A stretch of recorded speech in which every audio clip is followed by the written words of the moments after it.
अखन अहाँ सब सुन रहल छी रियल म्यूजिक स्टूडियो पटोहा सहरसा के माध्यम से। जय माँ बामट लोक गाथा भगत मंडली ग्राम पोस्ट भतरंधा थाना घैलाड जिला मधेपुरा। गायक मदन पंजियार व साथी की स्वरमा भक्त बाबा ज्योति प्रसंग भाग 4। मदन पंजियार के भगत सुने खातिर यूट्यूब पर रियल म्यूजिक स्टूडियो सर्च जरूर करो और लाइक सब्सक्राइब बेल घंटी के जरूर दबाबू। रिकॉर्डिंग खातिर 7004776182 एकरा जरूर डायल करू। मदन पंजियार के कार्यक्रम खातिर नंबर डायल करू 6201 20470।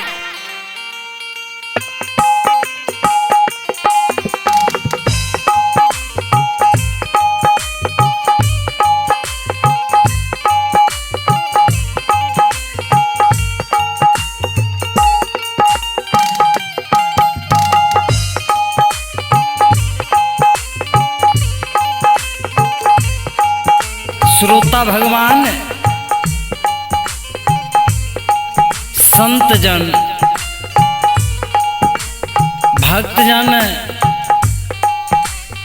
देवी तुल माता जन, हमारे भारत भूमि की गौरव गरिमा बढ़ाने वाली देवी तुल माता जन, छोटे छोटे बच्चा जन, सभी को मेरे ओर से भाई मदन पंजियार की ओर से करोटी करोटी नमन है। आइए, यह भक्ति लोक गाथा कैसेट जो आप लोग सुन रहे हैं, इसमें जय माँ बामट भगत लोक गाथा, जय माँ बामट भगत लोक गाथा हमारे संस्था के मूलज्ञान श्री रामचंद्र यादव जी हैं। गुरु जी श्री जोगिंदर पंजियार जी हैं और हमारे प्रिय साथी सीताराम बाबू हरिनगर चरैया के वासी हैं। और नाल से जो संगत कर रहे हैं वो हैं मुकेश कुमार राणा जी, जो कि कंचनपुर काजहा के वासी हैं। ऑर्गन एवं बेंजो से जो संगत कर रहे हैं वह निकेतन कुमार रामा, निकेतन कुमार रामा जो कि सुपौल दिघिया के वासी हैं। जय हो। और हमारे कोरस में जो साथ दे रहे हैं संतोष कुमार जी हैं, जो बलुआ के वासी हैं। सजनों, हमारे झाल से जो संगत करते हैं वो है मुकेश कुमार राणा जी और सजनों, यह पावन पवित्र भगत लोक गाथा को आप लोग अवश्य सुनिएगा, श्रद्धापूर्वक सुनिएगा। सबसे पहले किसी भी गवैया, किसी भी बजवैया को देखिए कि माँ को मनाता है, इसलिए सबसे प्रथम मैं माँ भगवती की वंदना की ओर चलता हूँ। उसके बाद भक्त ज्योतिष बाबा का प्रसंग चौथा भाग में सुनाऊंगा। सजनों,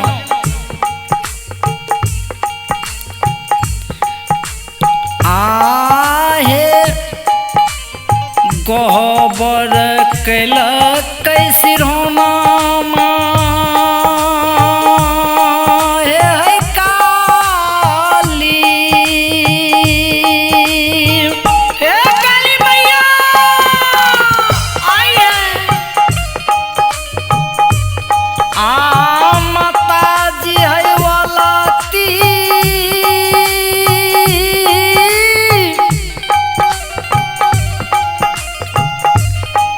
इमे कैला कई देवी आई गोरथारिया,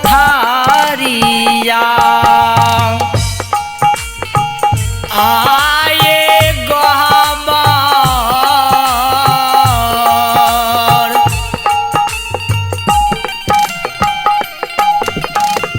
हार में कैला कई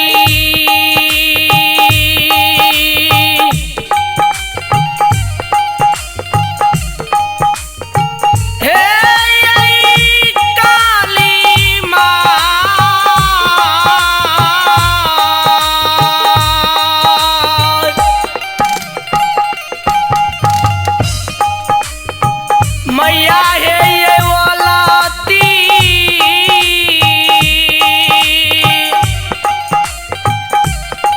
ये कैला कइए गोरा थारा बा,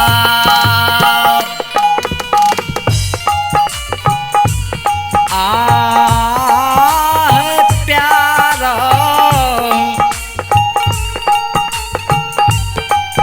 आके पुलावा है का,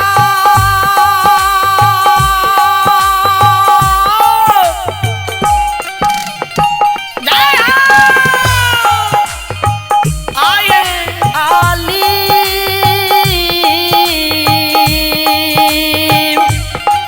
हे मैया माता जी है चोराबा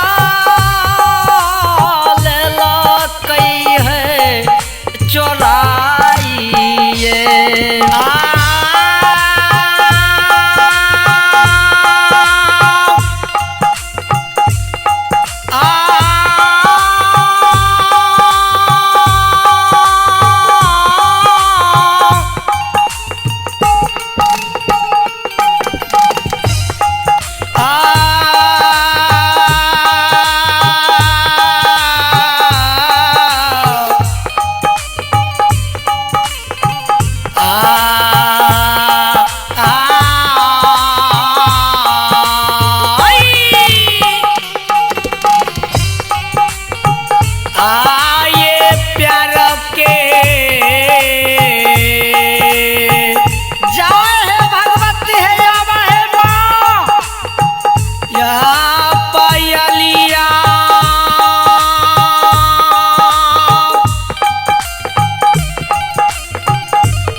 मैया ये चोराबा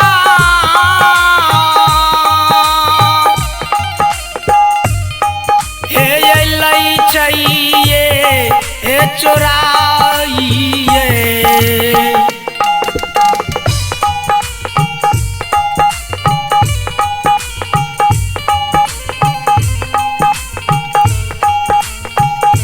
श्रोता भगवान ए श्रोता बंधु,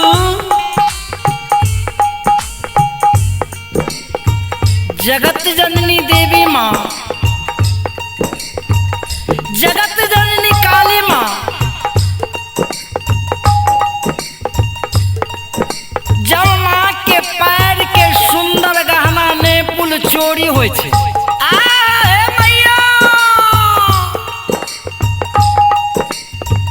माँ जगत जननी के ने पुल जब नहीं मिले छे,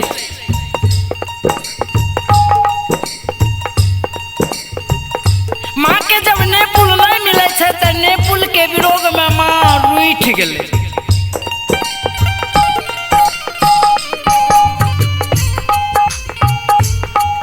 नेपुल के विरोध में माँ रूठ गेले। बाबूजी श्रोता भगवान, श्रोता ध्यान देवे।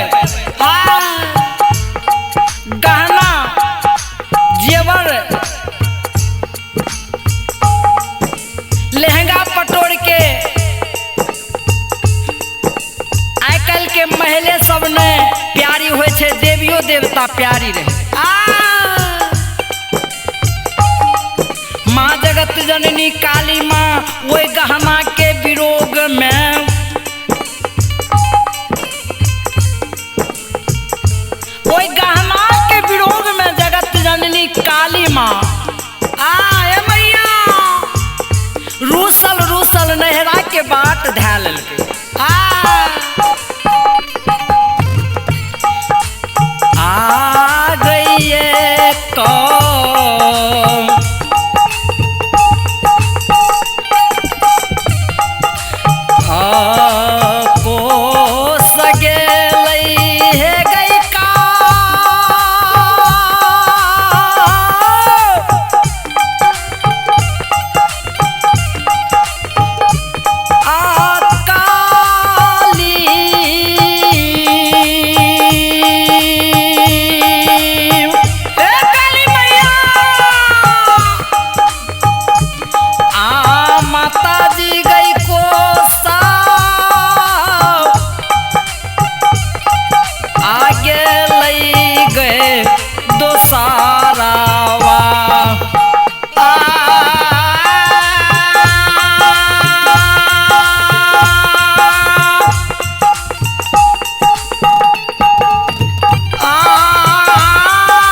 श्रोता भगवान हे श्रोता बंधु ध्यान से सुनबे। जगत जननी देवी माँ वो गहना के विरोग में आँख से आंसू का बहने माँ नहरा के बाट रुसल चल जा रहा है। मैया चलते चलते माँ जगत जननी काली माँ जय माँ काली के घर घर में पूजा होइ छै।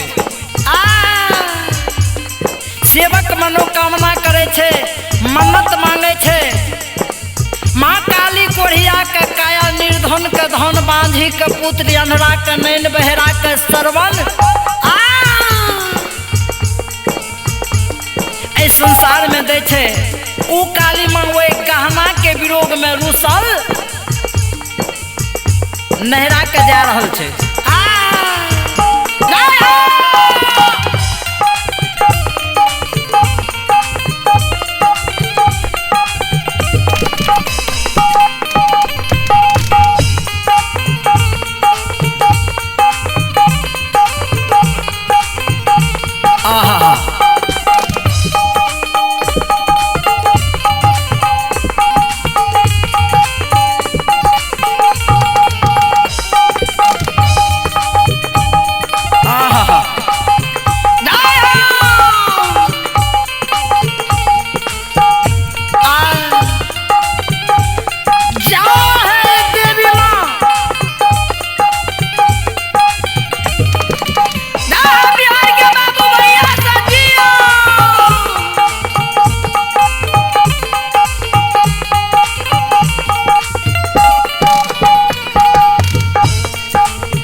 काली भवानी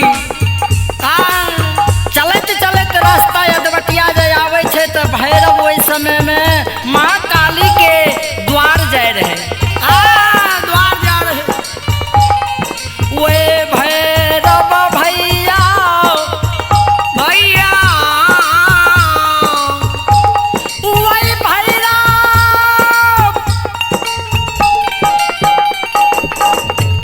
भैरव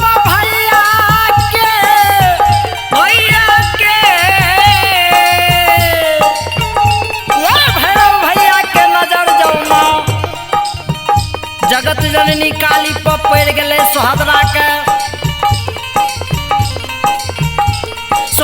के चिन्ह के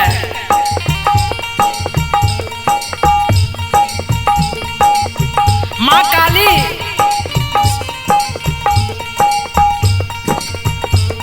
माँ काली के देख के कहे छे गे बहिन सोहदरी गे बहिन सोहदरी ए गे बहिन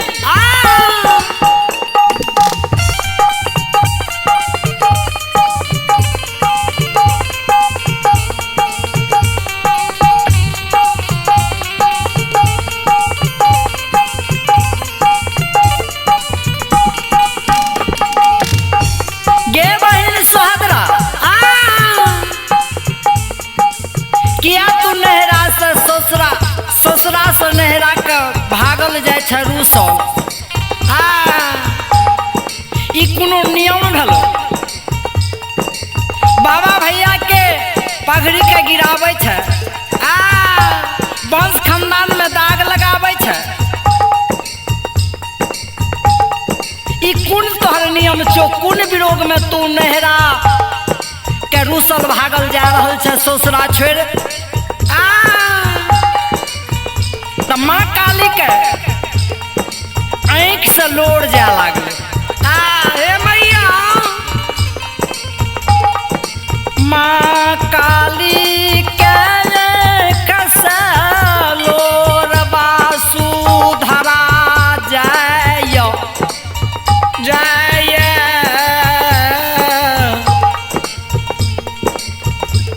माँ काली कैन कैन के कहे छे हो भैया सोहदरा भैरव ए सोहदरा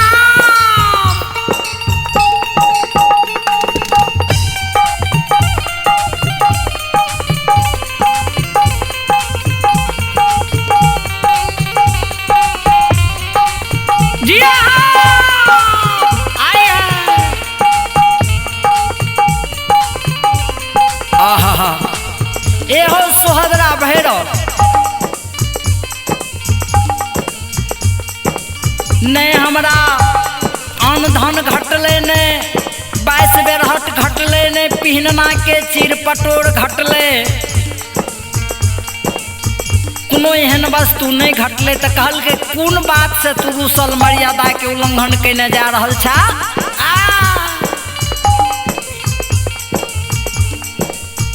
तो काली माँ के एक से मोती धारा लोड़ जाए आ काली माँ कहे हे हो भैरव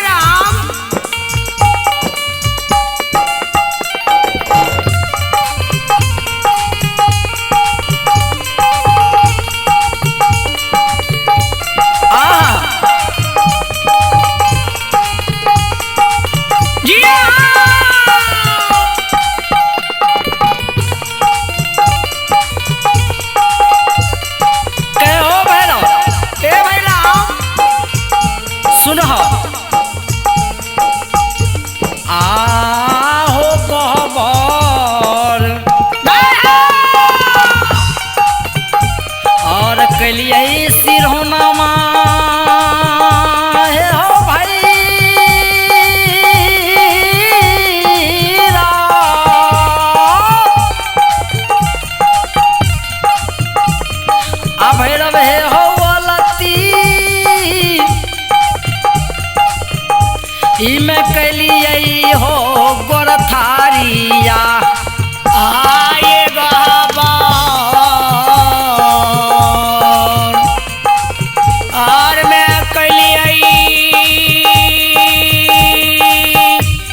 में गोड़ ठार के हम सुतल रहिए, आलसा गलिए, आलस में सुत गलिए। कौन दुश्मन एहन लागल रहे, चोर चंडाल डाकू लुटेरा फसिहारा, से हमर प्यार के सुंदर नेपुल सुंदर गहना रहे, उ नेपुल चोरा लेलकै।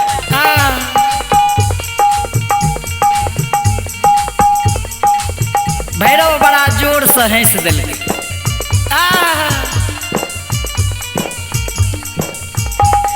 भैरव बड़ा जोर से ठहाका मार के हंस देलकै। त माँ काली कहे लागले, हो भैरव, हो भैरव, तू भैया छ कि भैया के रूप में तू दुश्मन छ? त भैरव और जोर से हंस देलकै। भैरव जोर से ठहाका मार के हंस देलकै आ कहलकै, हे बहन सुहादरा, ए सुहादरा, कनिएटा बात ले अपने मर्यादा के उल्लंघन क्या दिलिए हमर सुहादरा भै के। कुलीन घर के बेटी के कतबो अगर दिक्कत होइ छै ससुरा में तो कुल के औंट के रह जाय छै, मर्यादा के पालन करे छै। अहाँ मर्यादा के उल्लंघन क्या दिलिए कनिटा नेपुल के लिए, गहना जेवर के लिए। अहाँ नहीं कानू, नहीं कानू। आग लागो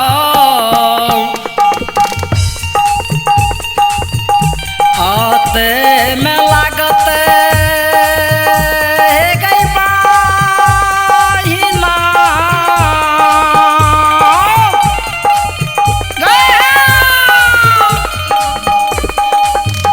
आ बहिना गए हाँ जी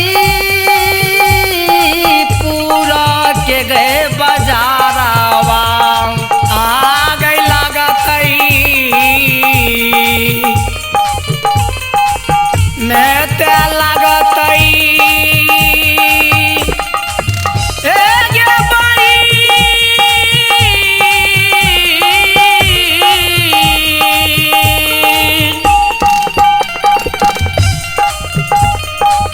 बहिन गे हाजी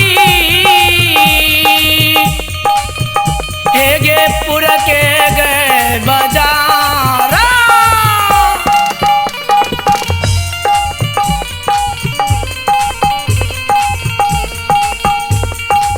बहिन, हे बहिन, नहीं कान। सवेर होते सवेर में हाजीपुर के बाजार बड़ा करगर लागे छे। वे हाजीपुर बाजार में सब किस्म के वस्तु मिले छे, माता पिता आ सोहदरा भाई बहिन छोड़ के हर प्रकार के वस्तु मिले छे। वे हाजीपुर बाजार में तोरा सुंदर सुंदर नेपुल खरीद देबो।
प्रेम से बोलिए जगत जननी काली महारानी की जय जय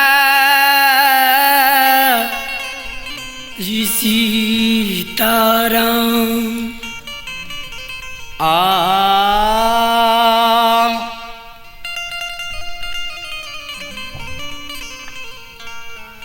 आया है सो जाएगा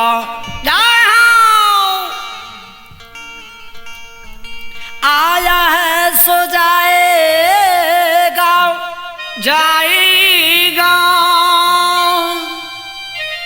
राजा रंग फकीर एक सिंहासन चढ़े चले एक को बांधल जंजीर रसिया बरराव में चांद्र शंकर जी श्रोता भगवान ए श्रोता बंधु चलो अब प्रसंग की ओर। जय प्रकार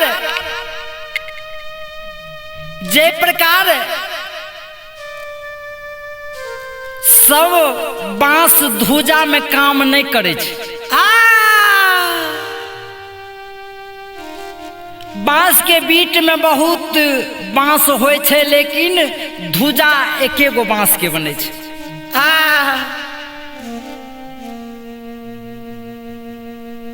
जय बांस पर भगवान के कृपा होय छे। वीर बजरंगबली के कृपा होय छे, धर्मराज बाबा के कृपा होय छे, माँ भगवती के कृपा होय छे। जय हो मर्यादा पुरुष श्री रामचंद्र भगवान के कृपा होय छे। मुरलीधर कृष्ण भगवान के कृपा होय छे, माँ राधा के कृपा होय छे, माँ सीता के कृपा होय छे। वह बांस धूजा में काम आवे छे, ओकर धूजा बने छे। भगता पनियार सबके सब माय के बेटा भगता पनियार नहीं होय छे। वही माय के बेटा भगता पनियार होय छे जकर माय की धर्म करे छे। आ बेटा धर्मात्मा माय के गर्भ से सुंदर पुत्र धर्मात्मा जन्म ले छे।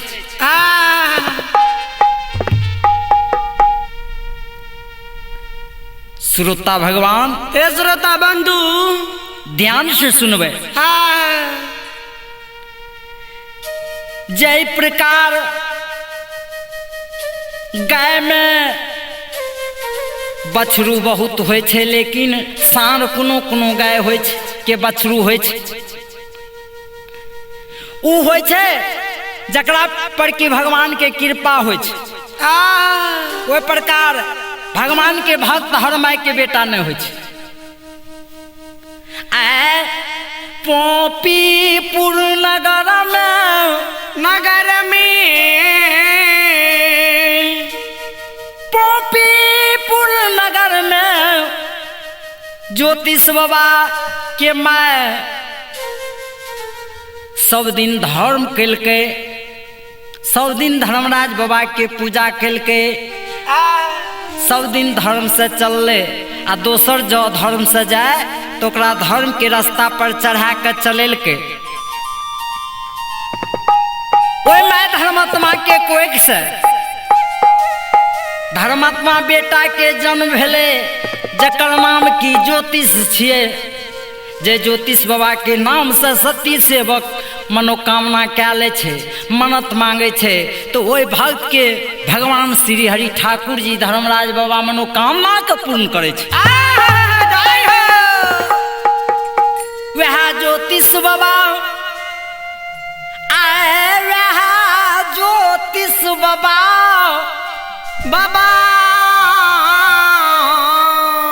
धर्मराज बाबा के चूक में कनिएटा चूक गेले। सत्य के समय रहे, सत्य के पहर रहे।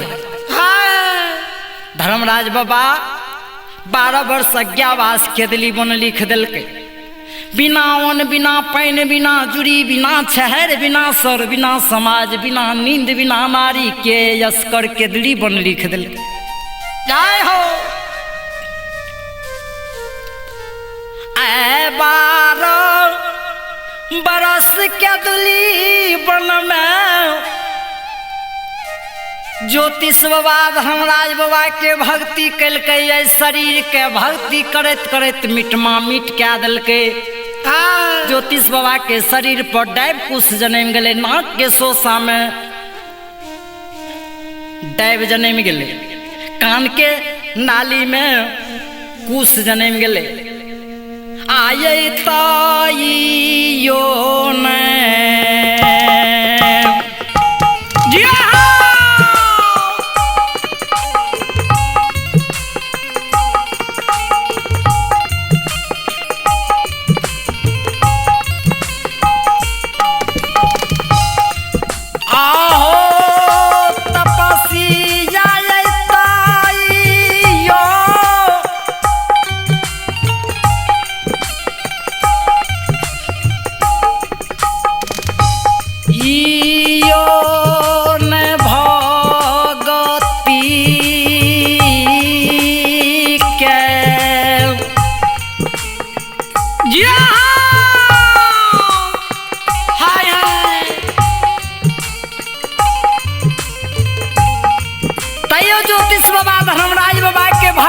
नहीं छोड़े नहीं छोड़े।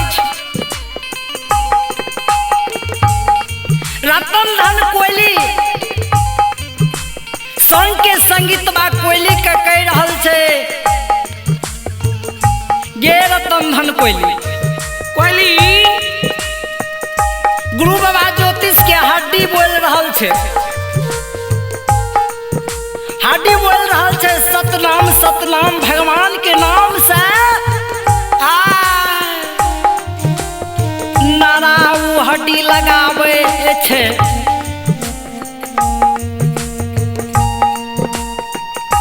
सत के बानी वो हड्डी बोले छे। आ रतन धन कोयली के कहे छे गे कोयली कोयली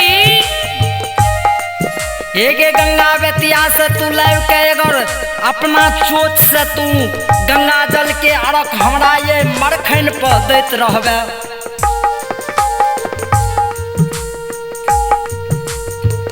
तई हमर चमड़ा शरीर के छोड़ दिलके। मांस शरीर के छोड़ दिलके।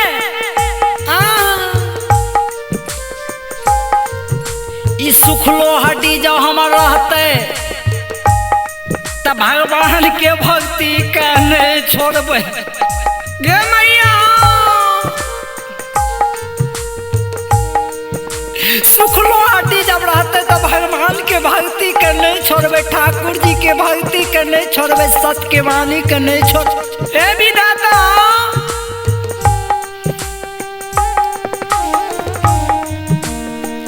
रतन धन कोयली गुरु बाबा के बोल के सुने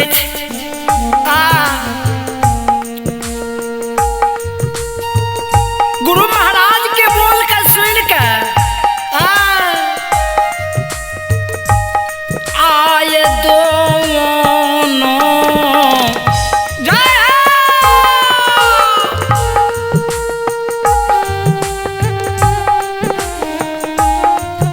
आहो समाज बाबा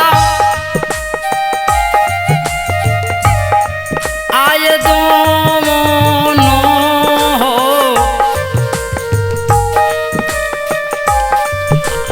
पंखा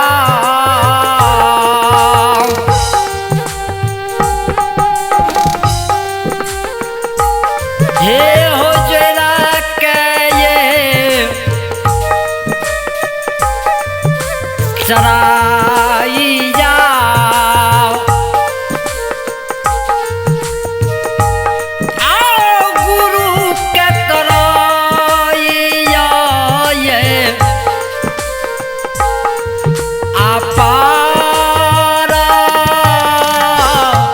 प्रणाम।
ध्यान से सुनबे। भक्ति कोनो सरल नहीं होइ छै। जे भगवान के सच्चा भक्त होइ छै वो सच्चा भक्त के भगवान जेना कि सोना के निक्की पर चढ़ा के तौले छै।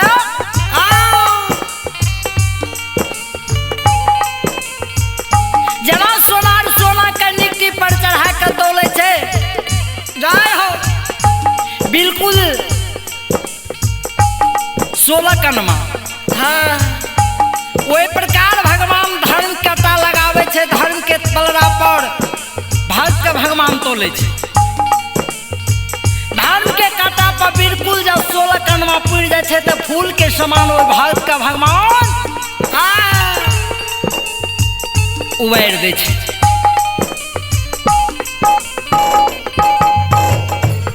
भक्ति बहुत कठिन शब्द छे। जय प्रकार बाबूजी। हे बाबूजी, सत्य के मार्ग पर चलना बहुत कठिन होइ छै। माता पिता के सेवा सब बेटा नहीं करे छै। जहिनी माता पिता के सेवा सब बेटा नहीं करे छै, वहिनी भगवान के भक्ति सब माय के बेटा नहीं करे छै। भगवान के भक्त नहीं होइ छै।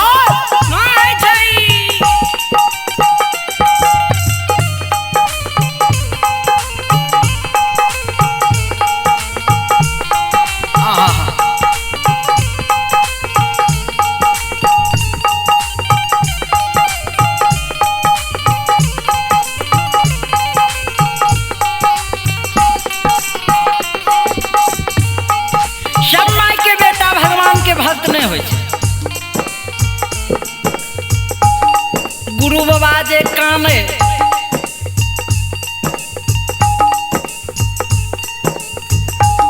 गुरु बाबा के एक से जे मोती धारा लोड़ जा।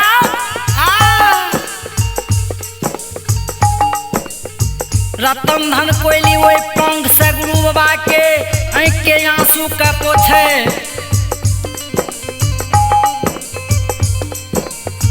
गुरु महाराज के कहे गुरु बाबा, हे बाबा अपने चिंता नहीं करू।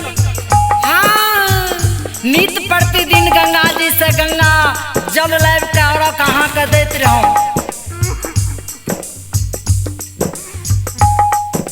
गंगा जल के रख देते रहो। तो गुरु बाबा के हड्डी बोले। वो केदली बन जंगल में हड्डी से आवाज निकले। हड्डी कहे अगर तू गंगा जल के रख देते रहबे न तो हमर मरल हड्डी जे ये हड्डी धर्म कथा गते, सतनाम गते, भगवान के नाम लेते। 12 वर्ष में कुछ समय बाकी रह गए। ज्योतिष बाबा कोई केदली मन में भक्ति सच्चा दिल से भगवान के करे। धर्मराज बाबा के करे।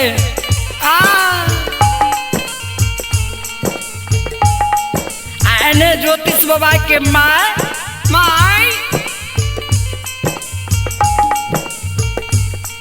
भैर दिन बैठ सके गोपीपुर नगर में भर दिन बैस कर रास्ता पर मैं टुकुर टुकुर बात कहता के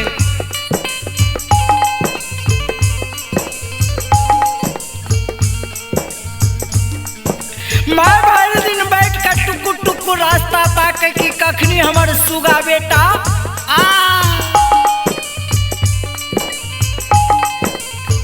भगवान जी आगे आवास के दिली मन लिखल के हमर बेटा कौन बात से कखनी चलते भर दिन रास्ता पर बैठ कर टुकुर टुकुर ताकत रहे मैया भर दिन समय बीत जाए लेकिन भगवान के लिखल का व्यर्थ गले 12 वर्ष के कौन लिखने न रहा।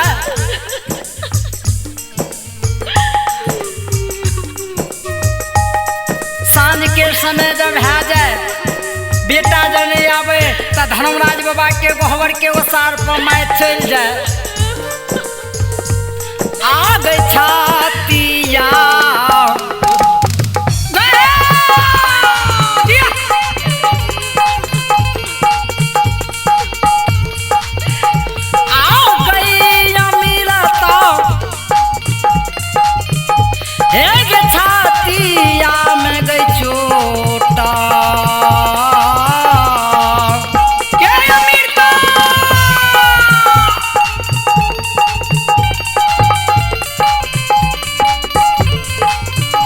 हेगे मारै छै आ माता और गिरै छै धर्म के ये आगो ये गोबर ए गोबर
श्रोता भगवान ए श्रोता बंधु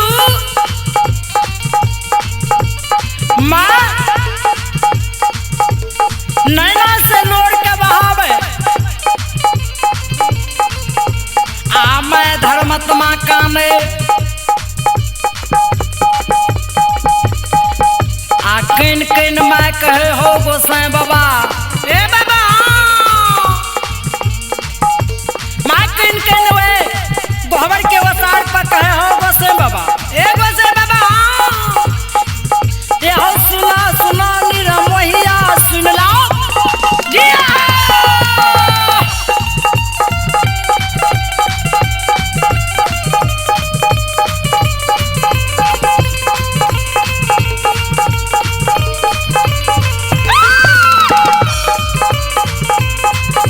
ये हो सुना सुना निरमोहिया सुनियो हमरो बात ध्यान से सुनियो बड़ बड़ भक्ति गोसाई बाबा कैलियो दुनिया ये संसार में ये कैलियो भक्ति के फल निरमोहिया दियो बेटा हमर के दुलिए गेले के दुली से बेटा के घुराइए लिया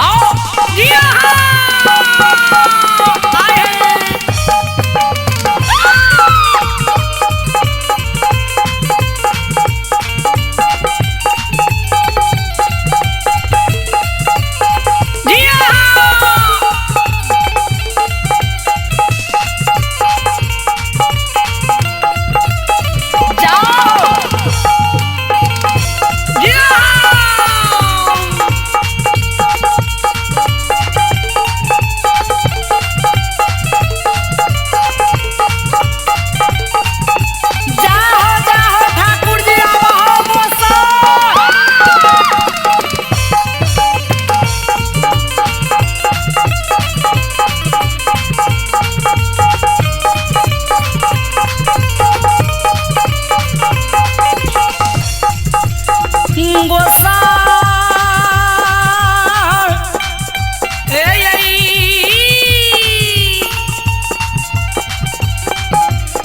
गोसा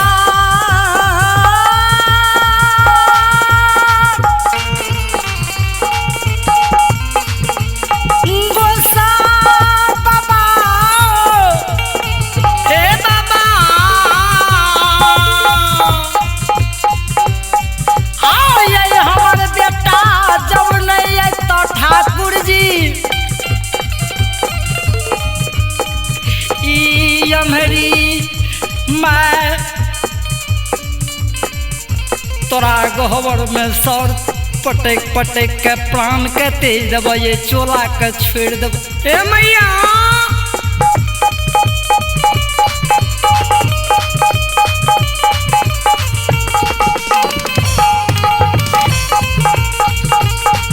जिया बिहार के बाबू भैया से जिया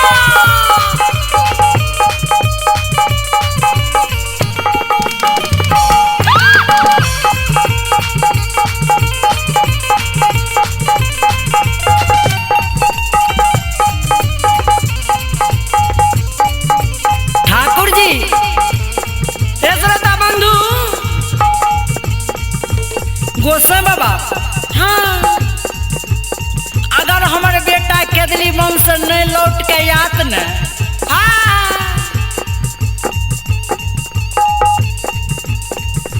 बेटा के विरोध में जय दिन से राजा बेटा केदली बन गए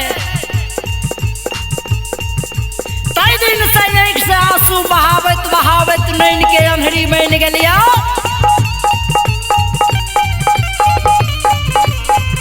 नाइन के अंधेरी तो बनिए गलिए लेकिन बेटा हमार केदली वंश जब नहीं लौट के आते हैं के शरण में प्राण के तेज देम सर के धुन के प्राण के तेज देम सती बध लगा देम धर्म के नाम पर कलंक लगा देम देवी देवता के नाम पर कलंक लगा देम ठाकुर जी ए ठाकुर जी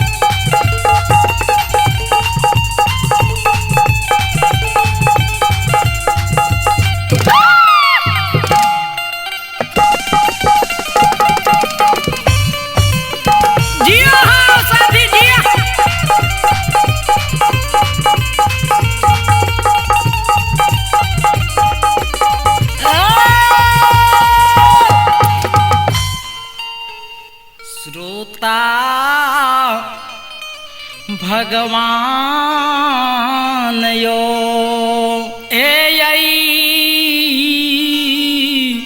श्रोता भगवान श्रोता भगवान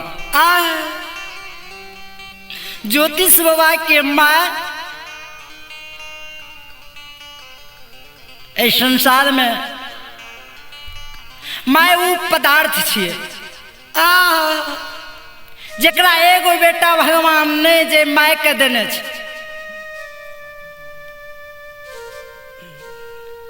जे माय के एगो बेटा नहीं देने छै हाँ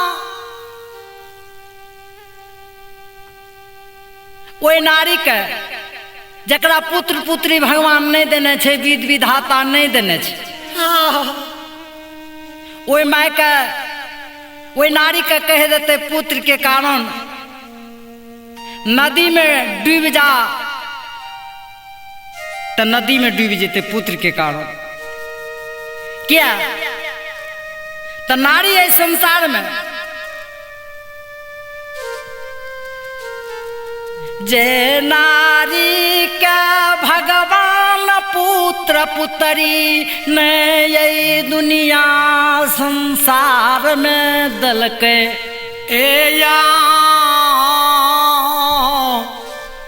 बाबू सा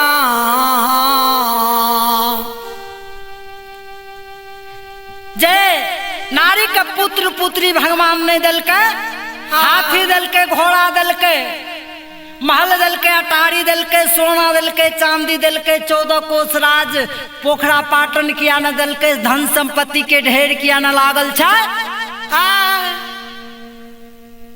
लेकिन जकरा एगो बेटा बेटी भगवान नहीं देने छे जय हो तो धन के श्रृंगार नहीं छे धन के शिखर छै। आऊ मैं धर्मराज बाबा से मिनती करे हो गोसाई ठाकुर जी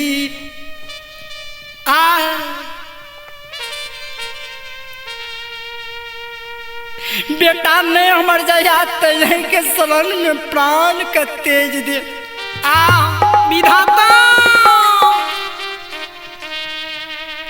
समुद्र में लहर उठई छै समुद्र के लहर समुद्र बर्दाश्त क्या ले छै लेकिन माय के कोई के लहर नहीं सहल जाय छै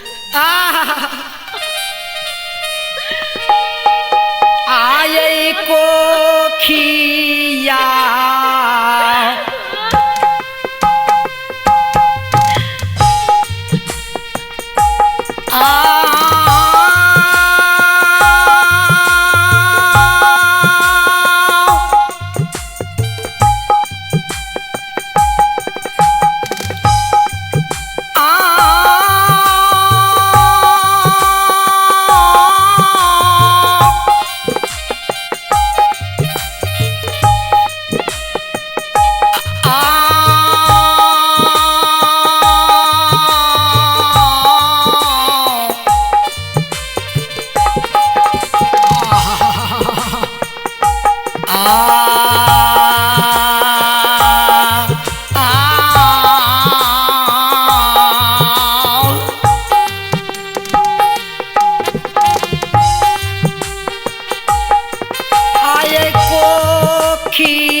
हे हो मैं के ना सहते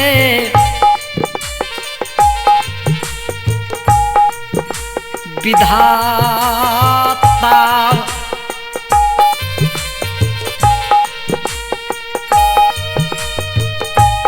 हे हो सहते ते पिए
सरकार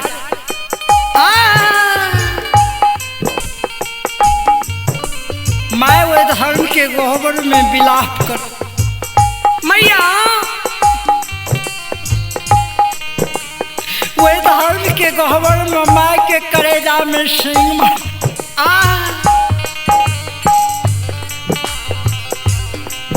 बेटा के कारण माँ के करेजा में सिंह मारे विधाता ए विधाता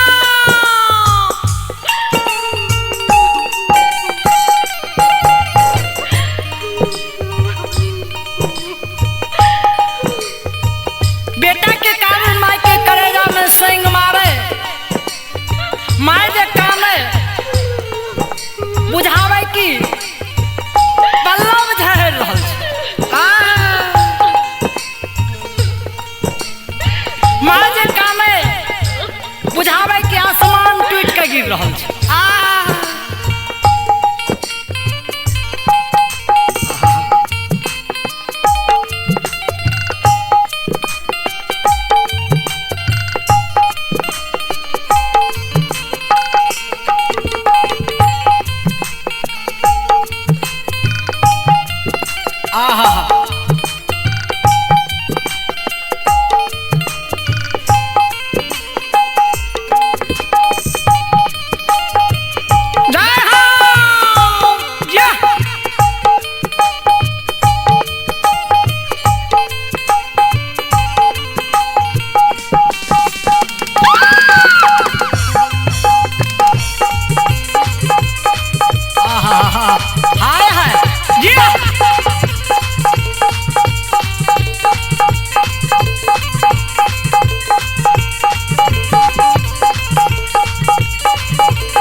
मैं जे वही गोबर में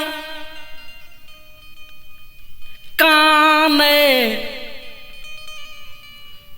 माय के कानब से लागे आसमान टूटे छे मैया ज्योतिष बाबा के बियाही पतिव्रता जे नारी रहे सासू माय के कानब के सुन के आब के आ सासू माय के पंजरा लाग के बैस गए आंचल से सासू माय के लोड़ के पोछ मैया आंचल से सासू माय के लोड़ के पोछे कहे माँ ए सासू माँ ये कत जवानी तरनी जवानी अवस्था में भगवान हमरा जांचल के कि पति परमेश्वर के रूप नारी के लिए होय छे भगवान के एक रूप होय छे इस संसार में नारी सास ससुर आ पति के जब पूजा क्या लिए तो बुझ जाइयो चारों धाम के पूजा भए गेल चारों धाम के पूजा भए पति परमेश्वर नाथ जवानी अवस्था में हमरा अकेले एक कठिन के रास्ता पर छोड़ के चल गए दोसर कोनो आशा नहीं छे ई जीवन के नैया अकेले पार करे ला हमर स्वामी छोड़ के चल गए हे स्वामी आ एगो सहारा में सहारा अहाँ रहिए अहों कानत कानत कखनू चल जेबै आके करा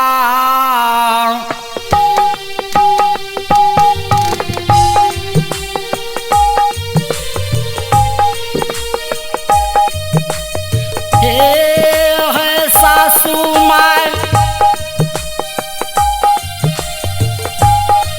हे है क्या करा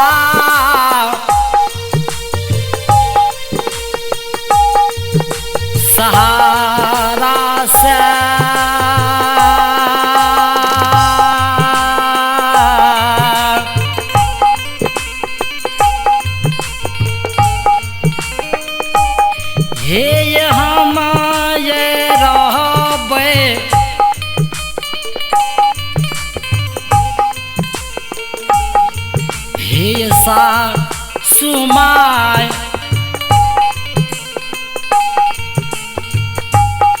आय रहबै पिए पुराए नगार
सासू माँ एयो सासु माय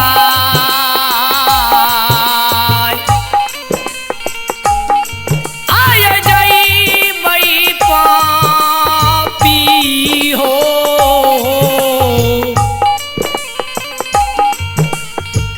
पुराए नगार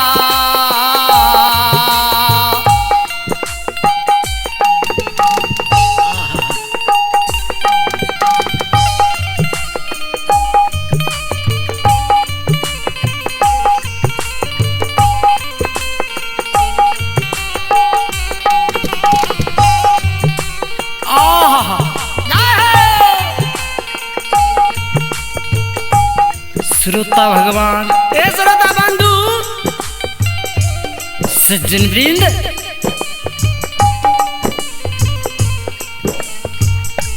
सासू माय के नजदीक में सासू माय के लोड़ का पोछ है पोछे आ पुतहुआ रानी सासू माय के समझावे किया तो बाप से बेटो काबिल भए जाइ छै आ सौस से पुतहु काबिल नहीं भए सकैया जय हो सौस सोचे से भगवान ते एहि संसार में जे लिखना लिख के जे मानव के भेज दिलकै उ भगवान के लिखला बेरथ नहीं जेतै बेरथ नहीं जेतै तावला समझावे सासू माँ हे सासू मैया वो अवला समझावे सासू माँ अहाँ किया दिल घबरावे अहाँ के जेना कि असल सोना आग में नहीं जड़े छै पानि में नहीं सड़े छै तहिने अहाँ के असल बेटा जब धर्म के बेटा हैत भगवान के देल असल बेटा हैत तो केदली वन में नहीं मरत नहीं मरो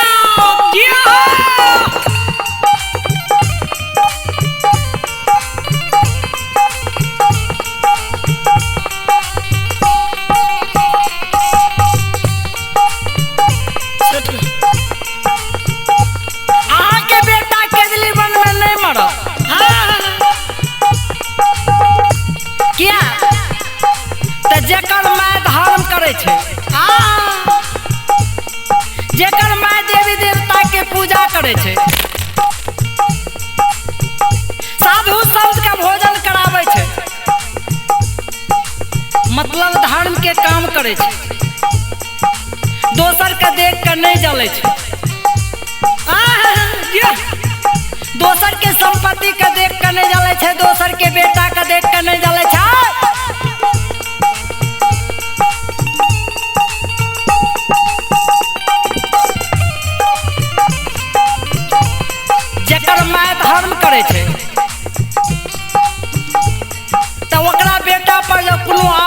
विपत्ति संकट के समय आवे छे न, आबै छै ने त ओइ माय के धर्म जे छे, चाहे दिल्ली पंजाब इत्यादि कतौ किया न होवे, ओइ माय के धर्म ओइ बेटा के रक्षक बन के रक्षा कै ले छे। ए सासू माँ, ए सासू मैया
से सासू माँ ये, ए सासू माँ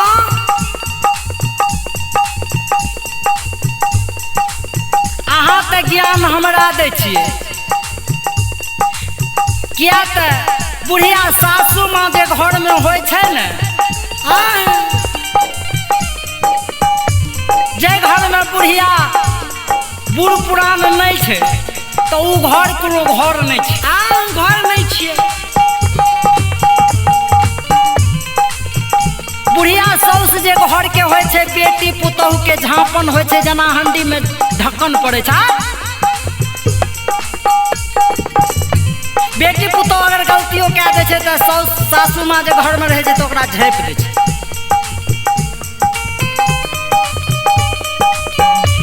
आहा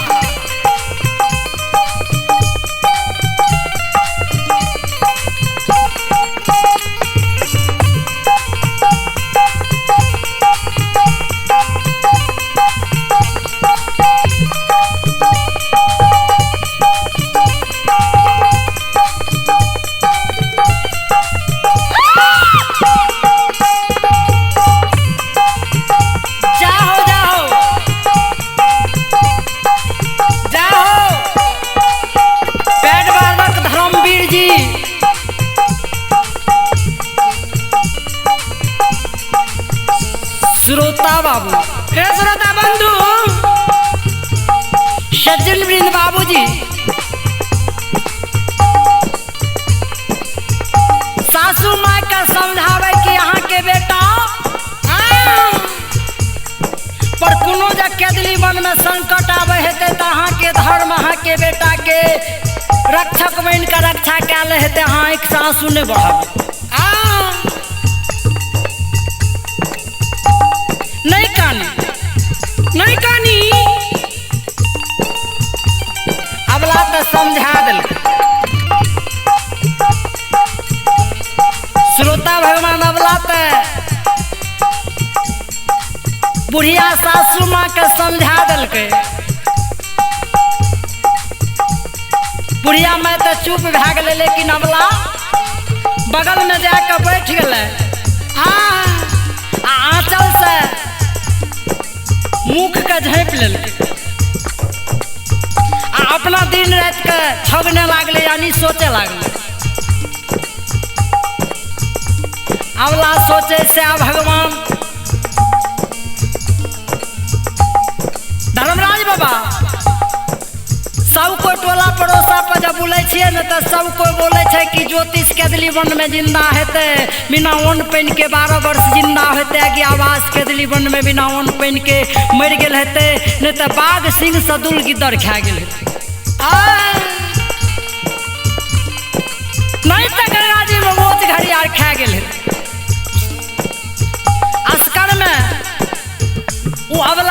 के आए छातिया में ये मुँह का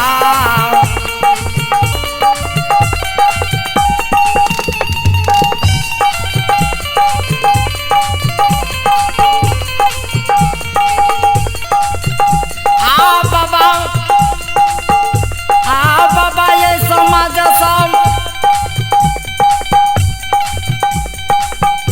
ये जो छातिया में ये मुँह का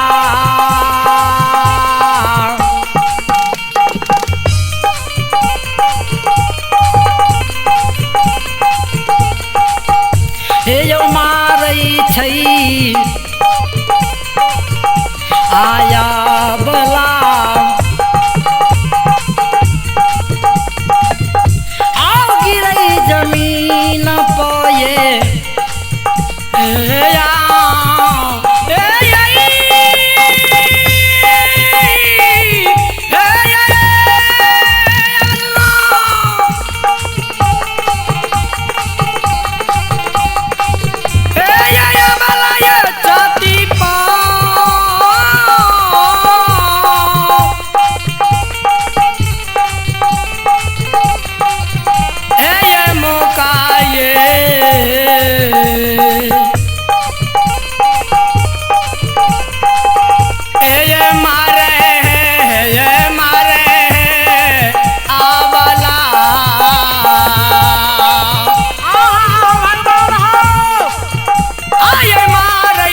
छाती पर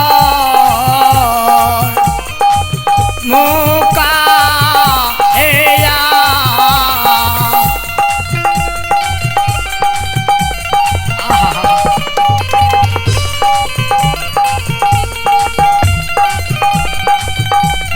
भगवान हो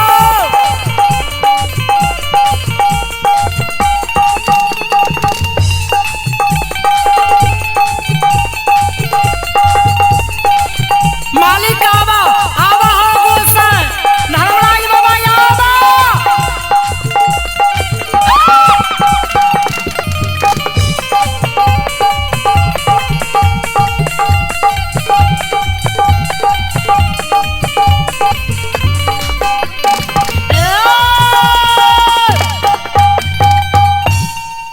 श्रोता भगवान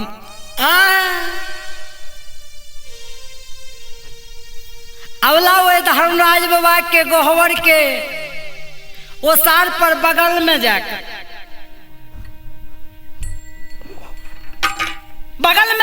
मुंह का झाँप लेलके आंचल से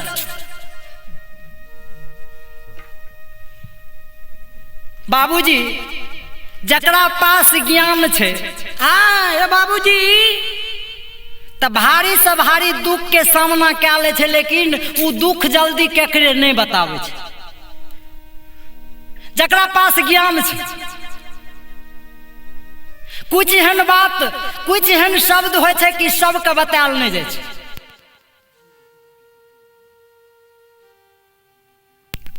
अबला वही प्रकार अबला ब्याही ज्योतिष बाबा के मर्यादा का राखे के लिए आंचल से मुख के झाँप के अस्कर में बैठ के वो गोहवर के ओसार पर काने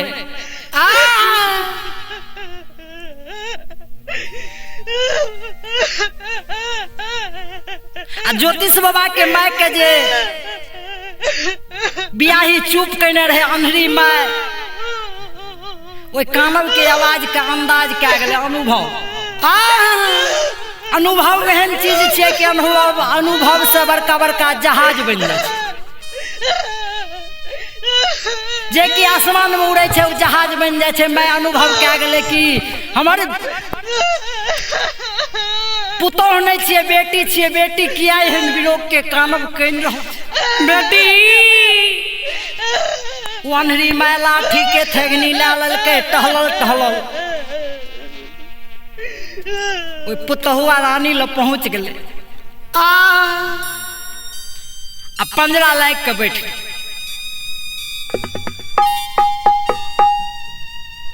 किया तो भगवान तो नहीं देने रहे, नहीं तो भगवान पहने हर बगल में बैठ के अंदाज करे लागल। तो तो अबला जे काने कनिएटा के काने काने एहन कानब काने से कोई जाने नहीं। अब मैं पार क्या गले, मैं पंजरा लाग के बैठ गले। कल के बेटी है, बेटी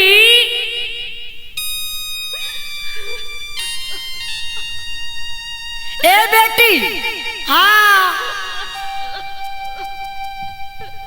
तोरा पास भगवान कते ज्ञान दिलको,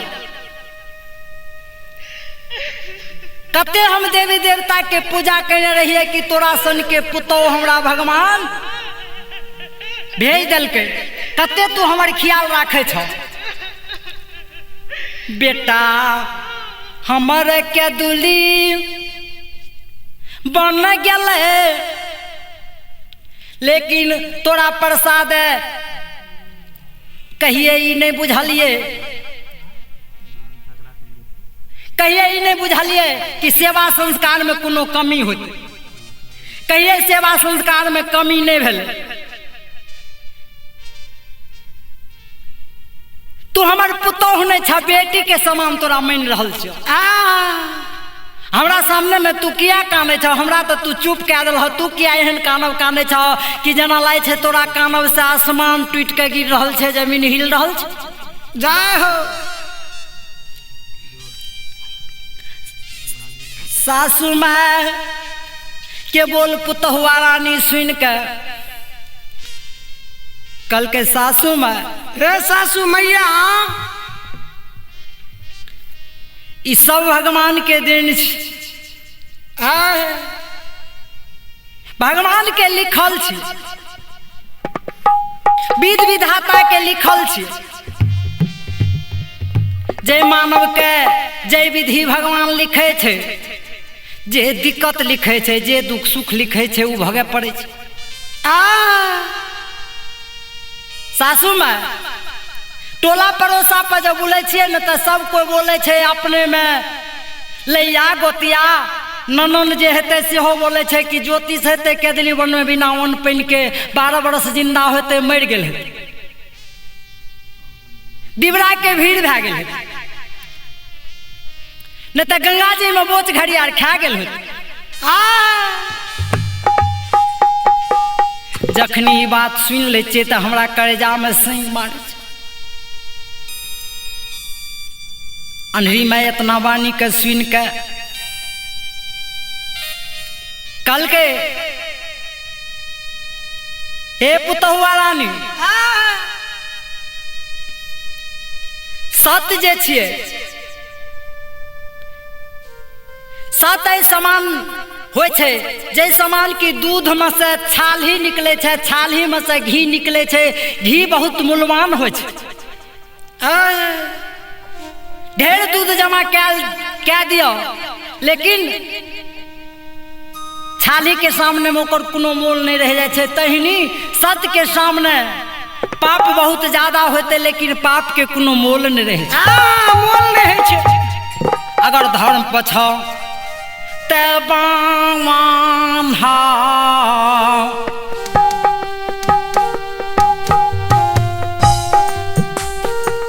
हे विधाता,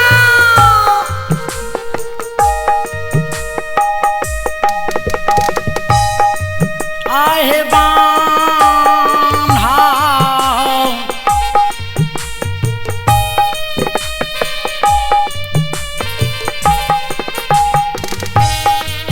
आए बान हाओ,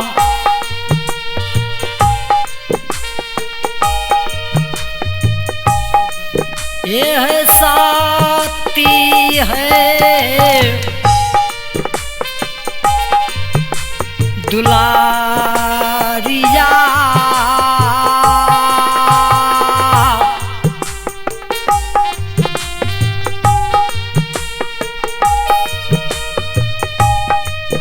आ बान्हियौ त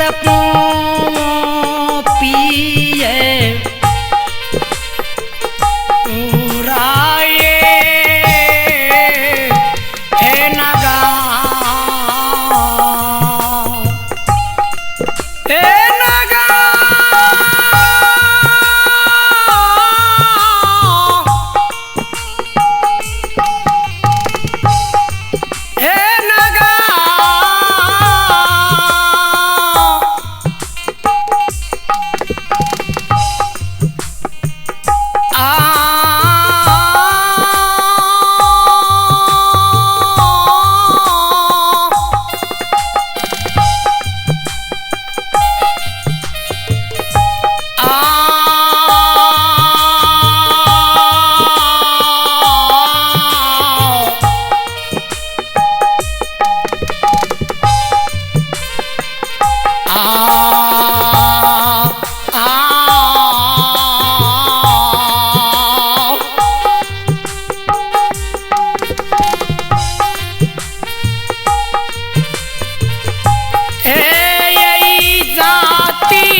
ऐसा आती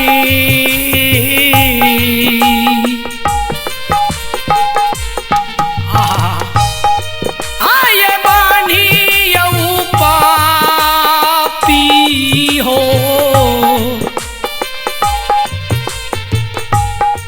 ए नगा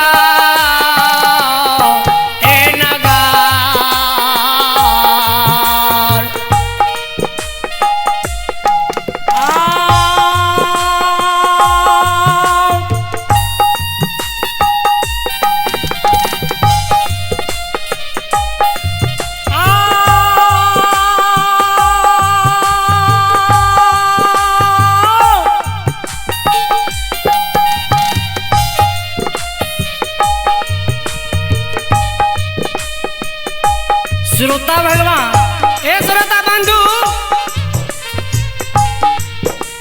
अहाँ सब सुनि रहल छी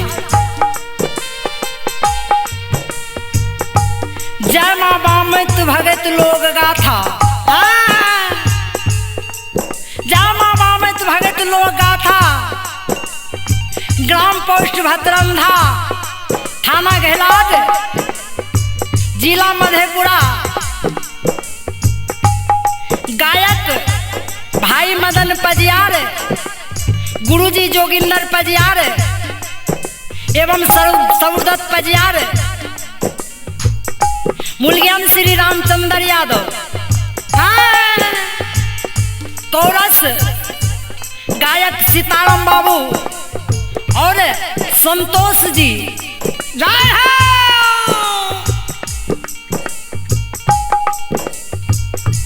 और अन्य सहयोगी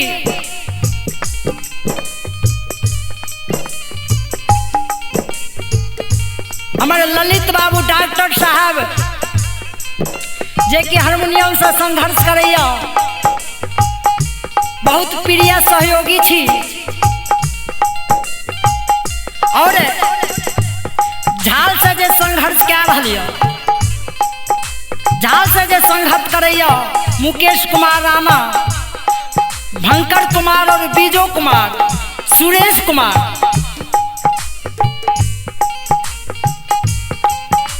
उदिश जी और संचालक अरविंद जी। अन्य सहयोगी भूपलाल यादव, सुरेंद्र यादव जे कि बढ़ारा नवहट्टा सहरसा के वासी छी। नुनुलाल बाबू जे कि सुपौल पिपरा कोसलीपट्टी के वासी छी। और नाल से जे संपर्क करैया मुकेश कुमार राणा और अनिल कुमार, दोसर वादक अनिल कुमार, तेसर वादक विनोद कुमार। और अहाँ सब जे सुंदर भगत लोकगीत अहाँ सब जे सुनि रहल छी, रियल मैजिक सहरसा पटुहा के माध्यम से ई भक्ति लोक गाथा यहाँ सब सुनि रहल छी। भाग 4 में मदन पजियार के स्वर में ई भक्ति लोक गाथा यहाँ सब सुनै छी। जय हो।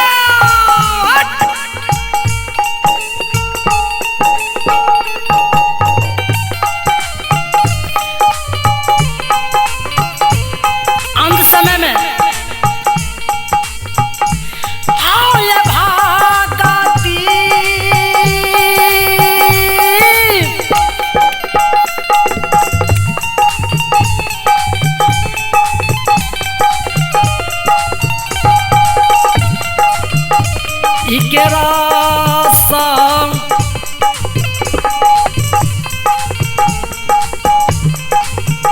आरसिलवा हो हे हो ठाकुर जी धर्मराज बाबा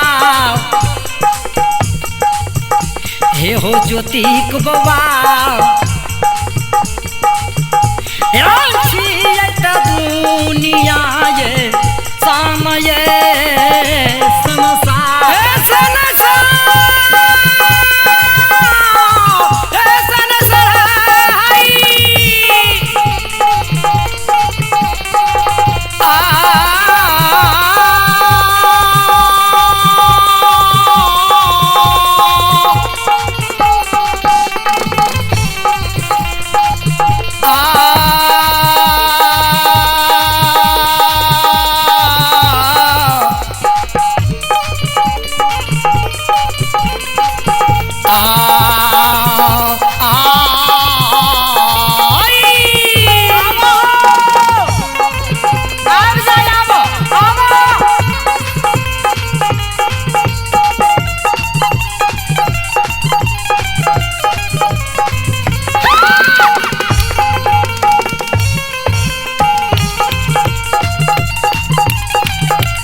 अन्य सहयोगी महादेव यादव छूट गए वो महादेव बाबू के नाम